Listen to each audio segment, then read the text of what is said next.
Dalam nama Bapa dan Putra dan Roh Kudus, amin. Bu Bapak, saudara yang terkasih, kaum muda adik-adik, salam bantul kasih, berkah dalam. Kembali kita berjumpa dalam renungan harian hari ini Senin 6 Desember 2021. Kita akan mengambil dari Injil Lukas bab 5 ayat 17 sampai 26. Pada suatu hari ketika Yesus sedang mengajar, ada beberapa orang Farisi dan ahli Taurat duduk mendengarkannya. Mereka datang dari semua desa di Galilea dan Yudea dan dari Yerusalem. Kuasa Tuhan menyertai Yesus sehingga ia dapat menyembuhkan orang sakit. Maka datanglah beberapa orang mengusung seorang lumpuh di atas tempat tidur. Mereka berusaha membawa dia masuk dan meletakkannya di hadapan Yesus. Tetapi karena banyaknya orang di situ, mereka tidak dapat membawa masuk. Maka mereka naik ke atas rumah dan membongkar atap itu. Kemudian mereka menurunkan si lumpuh ke tengah-tengah orang banyak tepat di depan Yesus. Ketika Yesus melihat iman mereka, berkatalah ia, "Hei saudara, dosamu sudah diampuni." Tetapi ahli-ahli Taurat dan orang-orang Farisi berpikir dalam hati, "Siapakah orang yang menghujat Allah ini? Siapa dapat mengampuni dosa selain Allah sendiri?" Akan tetapi Yesus mengetahui pikiran mereka, lalu ia berkata kepada mereka, "Apa yang kalian pikirkan dalam hati? Manakah lebih mudah mengatakan dosamu sudah diampuni atau mengatakan bangunlah dan berjalanlah? Tetapi supaya kalian tahu bahwa di dunia ini anak manusia berkuasa mengampuni dosa." Lalu Yesus berkata kepada si lumpuh, "Aku berkata kepadamu, bangunlah, angkatlah tempat tidurmu dan pulanglah ke rumah." Seketika itu juga bangunlah orang itu di depan mereka, lalu mengangkat tempat tidurnya dan pulang ke rumahnya sambil memuliakan Allah. Semua orang takjub lalu memuliakan Allah. Mereka amat takut dan berkata, "Hari ini kita telah menyaksikan hal-hal yang sangat menakjubkan." Demikianlah Injil Tuhan. Terpujilah Kristus.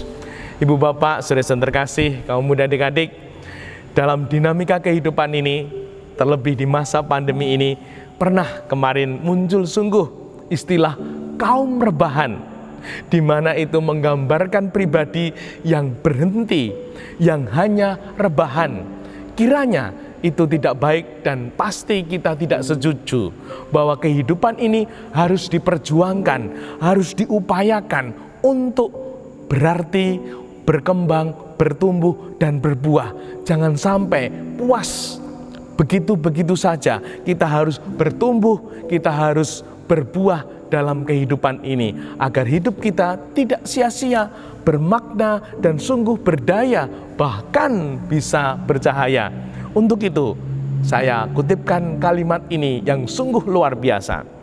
Maka mereka naik ke atas rumah dan membongkar atap itu, kemudian mereka menurunkan si lumpuh ke tengah-tengah orang banyak tepat di depan Yesus. Sabda Tuhan ini menggambarkan upaya kehidupan yang sungguh extraordinary, di mana kalau kita menjalani hidup, apakah kita pernah mengupayakan, memperjuangkan kehidupan ini? Kalau kita lihat, mungkin di rata-rata diurutkan upaya kehidupan kita, mungkin ada yang bisa kita katakan biasa-biasa saja. Kita berupaya, berjuang biasa saja. Mungkin juga yang kedua meningkat, kita berjuang, berupaya lebih, ditambah tenaganya, ditambah kemauannya, upaya tambahan, upaya plus. Nah, apakah kita juga seperti Injil ini? Upaya yang sungguh extraordinary, upaya luar biasa untuk mencapai sesuatu yang kita impikan, untuk mencapai sesuatu yang kita inginkan. Nah, apakah kita punya semangat itu? Upaya perjuangan yang extraordinary, luar biasa, di mana di sini mereka naik ke atap rumah, lalu membuka atap, lalu menurunkan yang sakit itu, dan sungguh yang terjadi, Tuhan menyatakan kuasanya.